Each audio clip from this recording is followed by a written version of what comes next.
Gurave Namaha. Narayanam Namaskritya Naram Cheva Narotamam Devim Saraswatim Vyasam Tato Jayam Udirayet Nashta Prayeshu Abhadreshu Nityam Bhagavata Sevaya Bhagavate Uttama Shloke Bhakti Bhavati Neshtike Sri Caitanya Manobhistam Stapitam Yena Bhutale Swayam Rupa Kadamayam Dadati Swapadantikam Vandeham Shri Guru Shri Yuta Padakamalam Shri Gurun Vaishnavamscha Shri Rupam Sagrajatam Sahagana Raghunatan Vitam Tam Sajivam Sadvaitam Savadutam Parijana Sahitam Krishna Chaitanya Devam Shri Radha Krishna Padan Sahagana Lalita Shri Vishakan Vitamscha He Krishna Karuna Sindhu Dina Bandhu Jagatpate Gopesha Gopika Kanta Radha Kanta Namostute Tapta Kanchana Gaurangi Radhe Vrindavaneshwari Vrishabhanu Sute Devi Pranamami Hari Priya Nama Om Vishnu Padaya Krishna Prishtaya Bhutale Srimate Bhaktivedanta Swamin Iti Namine Namaste Saraswati Deve Gauravani Pracharine Nirvisesha Shunyavadi Paschatya Deshatarine Vanchakalpa Tarubhyascha Kripa Sindhu Evacha Patitanam Pavanebhyo Vaishnavebhyo Namo Namaha Jai Sri Krishna Chaitanya Prabhu Nityananda Shri Advaita Gadadhara Shri Vasadi Gaura Bhakta Vrinda Hare Krishna Krishna Krishna Hare Hare Hare Rama Rama Rama Hare Hare. So yesterday we finished the chapter of Lord Brahma speaking of the different incarnations of Krishna to Narad Muni, and today we'll start with chapter 8, questions by King Parikshit. So reading from verse 1. Rajovacha Brahmana chodito Brahman gunak khyane agunasya cha yasmai yata praha narado deva darshanaha. Translation and purport by His Divine Grace A.C. Bhaktivedanta Swami Srila Prabhupada. King Parikshit inquired from Sukadev Goswami, how did Narad Muni, whose hearers are as fortunate as those instructed by Lord Brahma, explain the transcendental qualities of the Lord, who is without material qualities, and before whom did he speak? So we saw in the previous chapter, Brahmaji asked Naradji to tell everybody about Krishna, about the glories of Krishna's pastimes. So now Parikshit Maharaj is asking, so who did Narad Muni speak to, and how did he speak about the Lord? So Parikshit Maharaj, we can see he's so enthusiastic. You know, his enthusiasm is so evident here. He's not just listening or whatever Sukadev Goswami is telling him, but he's putting relevant questions. So then Devarashi Narad was directly instructed by Brahmaji, who was also directly instructed by the Supreme Lord. Therefore, the instructions imparted by Narad to his various disciples are as good as those of the Supreme Lord. That is the way of understanding Vedic knowledge. It comes down from the Lord by disciplic succession. And this transcendental knowledge is distributed to the world by this descending process. There is no chance, however, to receive the Vedic knowledge from mental speculators. So here, Prabhupada is explaining to us how we should receive transcendental knowledge. How should we receive the spiritual knowledge? Even for any material knowledge in any science field, any math field, anything, we're always going to the expert who has knowledge about the field, who had also joined a university institution. They also got a graduate degree from that institution. And So it's not that we are just going to learn. If I want to, I'm studying about, I want to know about science, I'm not just going to go to anybody. Say, I won't go to my friend who knows nothing about science, but is a very good cook. But she's my very, very good friend, and we share a lot of time together. But if I ask her about science, I'm not going to understand, I'm not going to learn anything. And whatever my knowledge is, if I'm going to talk about it to others, I will misguide them. So same is for spiritual knowledge also. That's the reason we should hear the spiritual knowledge from the disciplic succession, because it's coming from the Lord himself. So when we are hearing in the disciplic succession, is no difference. That means we are hearing directly. It's as good as hearing from the Lord directly, because the instructions are the same. There is no manipulation of the instruction. There is no I think, I feel in that instruction. There's nothing to do with our mind then. There's no assuming. So this way of process of receiving knowledge is called descending process. Therefore, wherever Narad Muni goes, he represents himself as authorized by the Lord, and his appearance is as good as that of the Supreme Lord.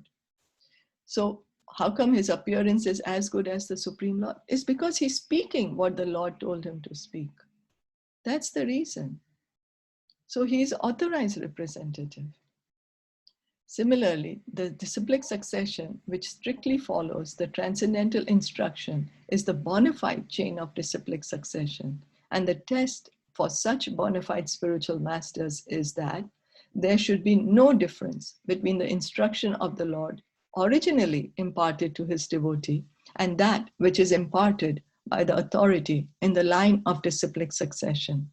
So this is a test. When we are hearing from somebody, then we should know, is this, that's why it's always sadhu, guru, and shastra.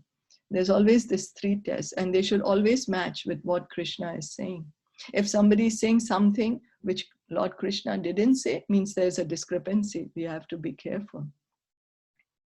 So if a spiritual master, he's bona fide, he's a true authorized representative, is a true guru, then he's going to speak the same thing what Krishna, the Supreme Lord, keeps giving the knowledge to his pure devotees. He gave it to Brahmaji. He speaks at various times to so many different pure devotees. So there should be no discrepancy in this. And we can see bona fide spiritual master. For example, we see a mailbox authorized by the post office. They'll be having, so when we put letter in that mailbox, then we know the letter is going to reach to the person we want to send it to, because it's authorized by the post office. But if we just pick up any box and paint it as the same way, and from outside also make it look as the same way as the post office looks, but it is not authorized by the post office. No matter how many letters we put, the person who we want to send the letter to is not going to receive it. He can't receive it. Same way. Because spiritual master, he's authorized by Krishna. He's coming in this disciplic succession. So what we are hearing from him is as good as hearing from the Lord. And he has the ability to take us back to Krishna. So how Narad Muni distributed the transcendental knowledge of the Lord will be explained in later cantos. It will appear also that the Lord existed prior to the material creation, and therefore his transcendental name, quality, etc. do not represent any material quality. You see, Krishna existed before before he created the material world, he existed. So he's beyond this material world. He does not have any of the material qualities like we have, the Rajogun, Tamogun, and Sattvagun. He made them, but he doesn't have those. We have them. Whenever, therefore, the Lord is described as aguna, or without any quality, it does not mean that he has no quality, but that he has no material quality, such as the modes of goodness, passion, or ignorance, as the conditioned souls have. He is transcendental to all material conceptions, and thus he is described as aguna. So some people, they misunderstand when Krishna is described as aguna, they misunderstand, and then they say that Krishna is without any quality. He has no qualities. He's not a person. No, he's a person. He's a supreme person. That's why he's called Bhagavan. Means a person. Bhagavan means somebody who possesses all these opulences. So who's the one who's possessing the opulences? He's a person. But he doesn't have material qualities. He's not forced to act like we are forced to act under the modes of nature. Any questions or comments? Yeah, I wanted to ask, this bona fide spiritual master stands for Guru, right? Bona fide, a spiritual master means Guru. Bona fide. Okay, and the sadhu? So bona fide means who's coming in the proper disciplic succession. For example, Okay. yeah. And sadhu is also like a Vaishnav who's also, he's not directly our guru, but we are hearing from them. They are speaking the same knowledge of Krishna. They are also coming in the bona fide disciplic succession. Okay, he's not a devotee. He's a devotee. Means he's devotee, but he is much later. Okay. No. He is a devotee, but because we have a guru, right? We take initiation from a guru. Right. But we are also hearing from so many other devotees. Like in ISKCON, we have so many pure devotees, right? But for example, for me, I've taken initiation from my guru, coming in this line of Brahma Madhav Gaudiya Vaishnav Sampradaya. Okay. And then, but there are so many other devotees also. So they are all sadhus, pure devotees. And then Shastra, Bhagavad Gita, Srimad Bhagavatam. Yeah, that I understood. Okay. Yeah. So sadhu, guru and Shastra should speak the same thing. Those are the test.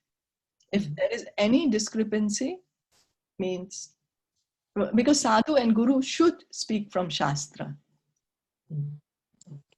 Yeah.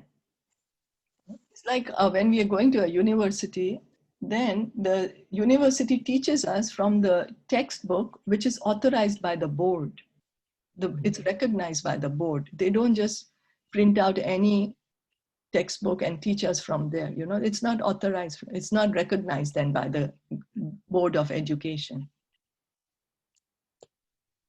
So right. So that means the guru is the one whom you've taken initiation, and sadhus from the other devotees, pure devotees. Yes. You're listening from, right? Yes. And yes. And then what happens, again, guru, there are two types of guru. One is Shiksha Guru, one is Diksha Guru. So Diksha Guru is the one we take initiation from, and Shiksha Guru is from who we hear from and we follow the instructions. So we will have many Shiksha Gurus because we are listening to so many devotees. So one person may have many Shiksha Gurus. Right. Okay. Yeah. Okay. Thank you. Thank you. So text 2. Etad veditam ichchami tattvam tattva vidambara harer adbhuta viryasya kathaloka sumangalaha. The king said, I wish to know narrations concerning the Lord, who possesses wonderful potencies, are certainly auspicious for living beings in all planets. So Parikshit Maharaj knows that topics of Krishna, hearing about Krishna, it is auspicious for everybody, for anybody who hears. And so it is very auspicious to ask such questions. So all the hearers are also benefited. Not only the person who asked the question is benefited, but everybody else who is listening also is benefited. Srimad Bhagavatam is full of narrations of the activities of the Supreme Lord, is auspicious for all living beings residing in every planet. One who takes it as belonging to a particular sect is certainly mistaken. Why we are mistaken if we think that Bhagavatam belongs only to a particular class of people or only to a particular planet? Why? Because it's speaking about the Supreme Lord. And the Supreme Lord is the Lord of everyone. He's the Lord of all living entities. So it's not only for, or only Hindus or Indians or this one or that one can hear Srimad Bhagavatam. No, it's meant for everybody. The knowledge of Srimad Bhagavatam is supposed to be spoken by everybody. Srimad Bhagavatam is certainly a very dear scripture for all the devotees of the Lord. But it is auspicious even for the non-devotees also, because it explains that even the non-devotees hovering under the spell of material energy can be delivered from such clutches if they hear the narration of the Srimad Bhagavatam with devotion and attention from the right source, representing the Lord by disciplic succession. Wow, Prabhupada says it so nicely in what way we have to hear, how we have to hear, and from who we have to hear. So Srimad Bhagavatam certainly is very auspicious. It's auspicious for everyone. Now, why is it auspicious? Because we can get, our illusion can go away, that we are this body, that all this, whatever I'm seeing belongs to me. That's our material illusion, right? I'm the body, whatever I'm seeing is for my enjoyment. I'm the controller. I'm the owner. So by hearing Srimad Bhagavatam, this will go away. And then how? If we hear the Bhagavatam, how? With devotion and attention. So we have to attentively hear and with some devotion. And we have to hear it from the right source. Because there are many people who speak about Bhagavatam, but they are not speaking in an authorized manner. They're not getting to the true spirit of the Bhagavatam. They're taking Bhagavatam to be just like a novel, you know. And then, so right source, and who's the right source? Who's representing the Lord by disciplic succession. So the right source is somebody who's representing the Supreme Lord. He's authorized by the Supreme Lord. How?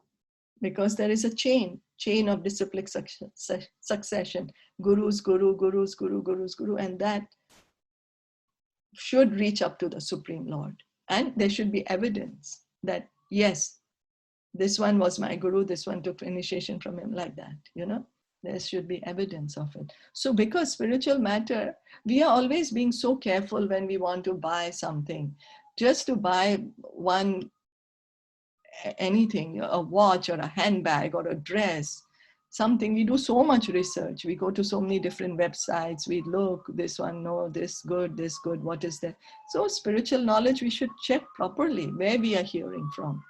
And then we should completely surrender to that knowledge and to the Supreme Lord and hear with an open heart. Is that okay? Yes. Yeah. Okay. So text 3. Katha yasva mahabhaga yathaham akhilatmani Krishne niveshya nihisangam manastyakshe kalevaram. O greatly fortunate Sikadev Goswami, please continue narrating Srimad Bhagavatam so that I can place my mind upon the Supreme Soul, Lord Krishna, and being completely freed from material qualities, thus relinquish this body.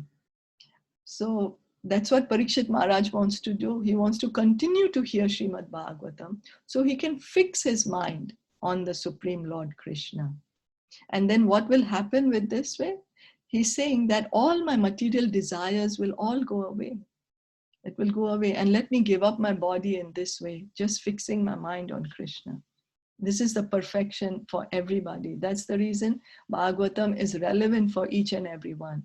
Because Parikshit Maharaj is, what Parikshit Maharaj is going through, that he's facing death, each of us have to face it. Each of us. Only thing is, Parikshit Maharaj knew he has 7 days, but we don't know. We don't know when is our last moment going to be. And what our consciousness is going to be is how we are preparing our consciousness throughout our life. Because whatever is always we are thinking of, But natural, we'll think of it at the time of death too. For a devotee, what happens for a devotee? Krishna says that for a devotee who full life, he has tried to remember Krishna and served Krishna properly with love and devotion. And if at the last moment he is somehow or the other not able to remember Krishna, Krishna will come by himself to his mind. That's how Krishna is. That is the position of a pure devotee. Because Krishna is very, very, reciprocal. He's very reciprocal. So somebody who's a pure devotee, Krishna is not just going to let him go like that. Krishna comes in the mind of the pure devotee. To be fully engaged in hearing the transcendental narration described in the text of Srimad Bhagavatam means to constantly associate with the Supreme Soul, Sri Krishna. So this is how, by hearing Srimad Bhagavatam, we are associating with Krishna because we are speaking about Krishna. So it's all on the absolute platform, speaking about Krishna, his name, chanting his name, his form, his qualities. It's all Krishna. We are associating with him. And to constantly associate with the Supreme Lord Krishna means to be liberated from the qualities of matter. Lord Krishna is like the sun, and material contamination is like darkness. As the presence of the sun dissipates darkness, constant engagement in the association of Lord Sri Krishna frees one from the contamination of the material qualities.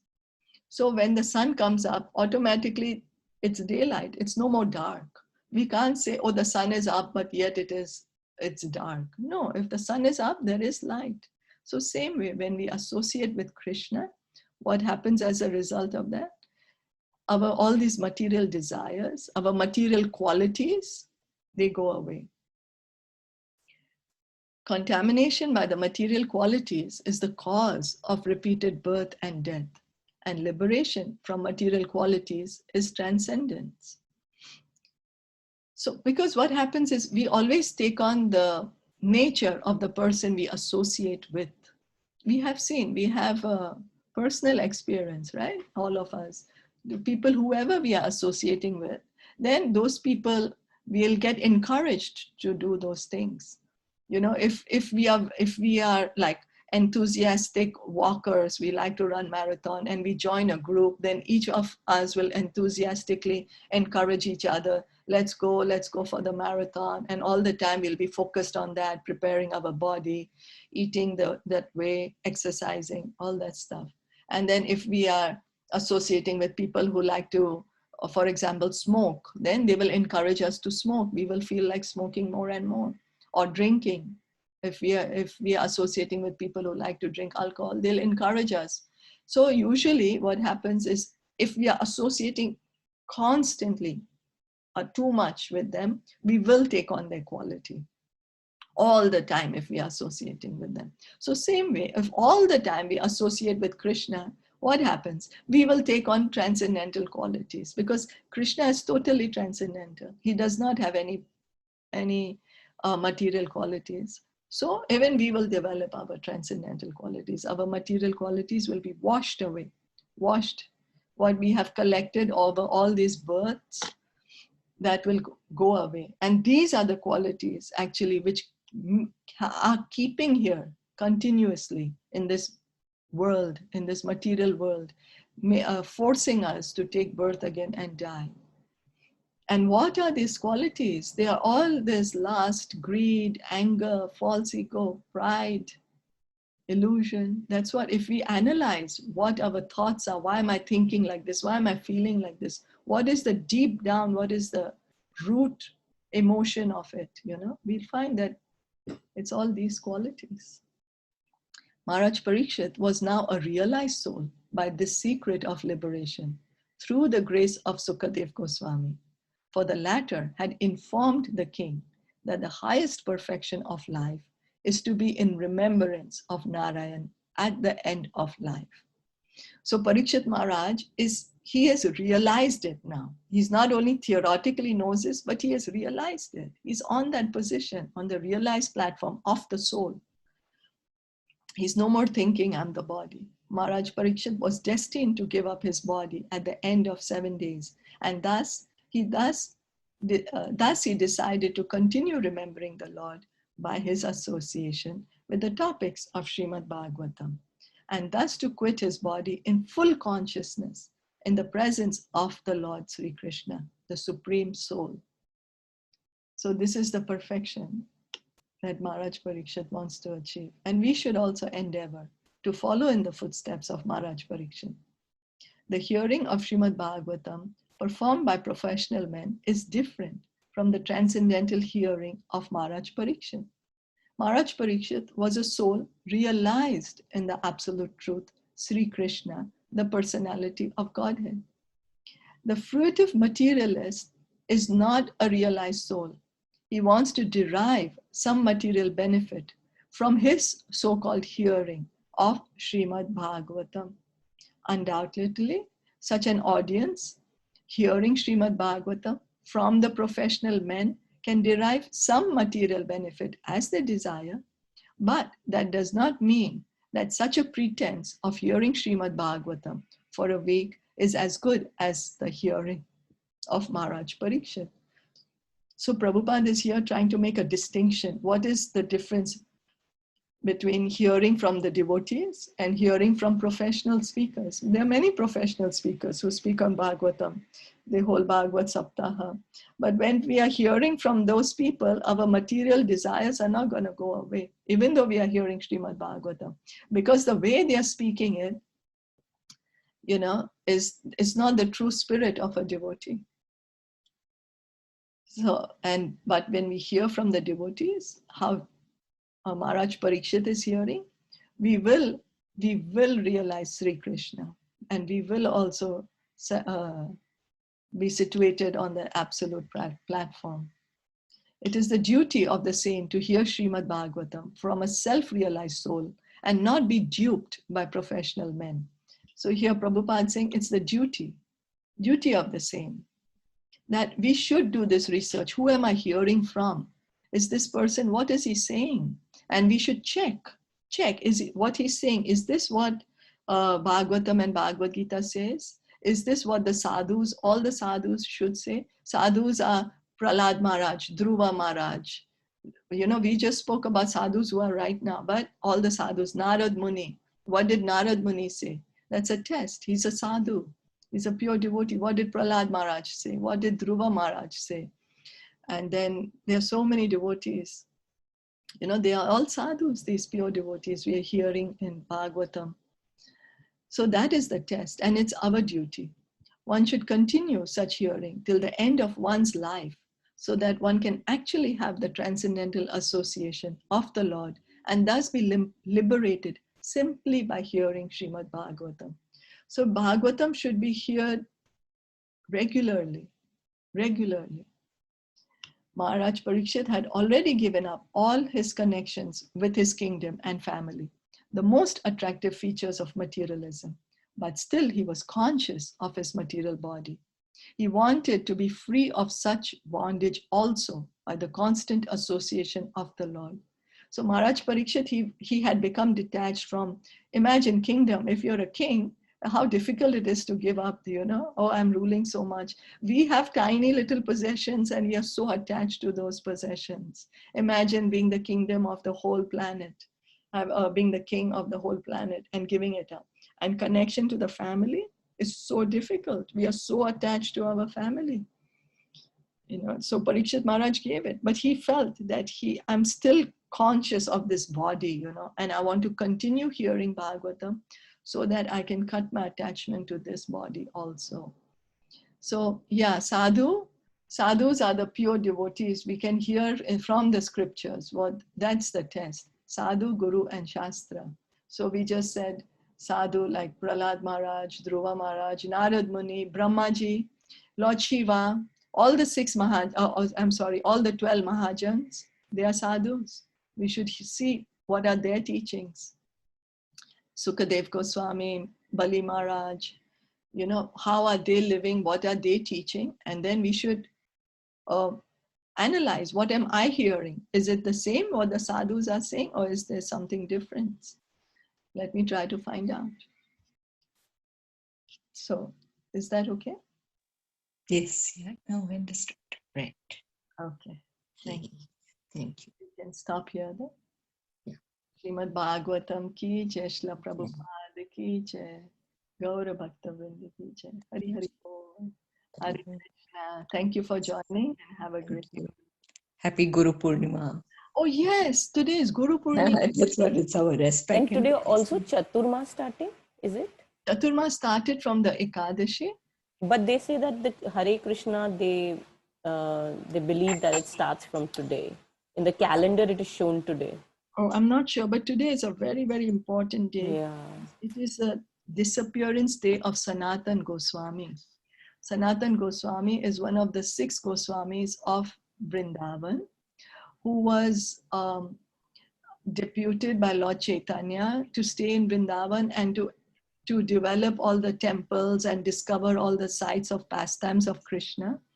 And Sanatan Goswami was so loved by all the Brajavasis. He was so loved that the day he disappeared, all the Brajavasis, every day on this day, they will do the Govardhan Parikram. Because Sanatan Goswami was attached to always doing the Govardhan Parikram. He was doing Govardhan Parikram every day, even till his old age, where he really became so old, it was getting difficult for him to do. Krishna told him, it's okay, you can stop it. He said, no, it's my sadhana to do Govardhan Parikram. So Krishna said, okay, here, take this Govardhan Shila with his footprint. And he said, okay, you go around this Govardhan Shila is like a small stone from Govardhan, and then which is as good as doing Govardhan Parikram. And Sanatan Goswami was a very, very pure devotee. And he was so loved by the Brajavasis because although he was an exalted, pure devotee of the Lord on a transcendental platform, but he would even ask the Brajavasis with so much love, oh, how are you doing? How's your family? How's your whatever child? How's your cows? He was here about, when Lord Chaitanya was there, he was here. So it's about 500 years ago. And so it's a very special day for the devotees and the Brajvasis, and they'll all be doing Govardhan Parikram today. And Sanatan Goswami is Rupa Goswami's brother. Yeah, the elder brother. Okay. And he's the one who wrote the book Hari Bhakti Vilas, Brihad Bhagavatamrita, which is a commentary on Srimad Bhagavatam, is Brihad Bhagavatamrita. He also wrote that. And so he's he's like a transcendental devotee. We have the picture of the 6 Goswamis on the altar. So he's one of the 6 Goswamis. And we can pray to him today to also grant us a drop of devotion, because he's an ocean of devotion. So we can pray to him today, my dear Sri Sanatan Goswami, kindly please give me a drop of devotion from your ocean of devotion. Please let me also be attracted to Shri Radha and Krishna. So we can pray in that mode. So thank you. Thank you. So we stop here. Hare Krishna. Happy Guru Purnima. Happy Guru Purnima. Happy Guru Purnima.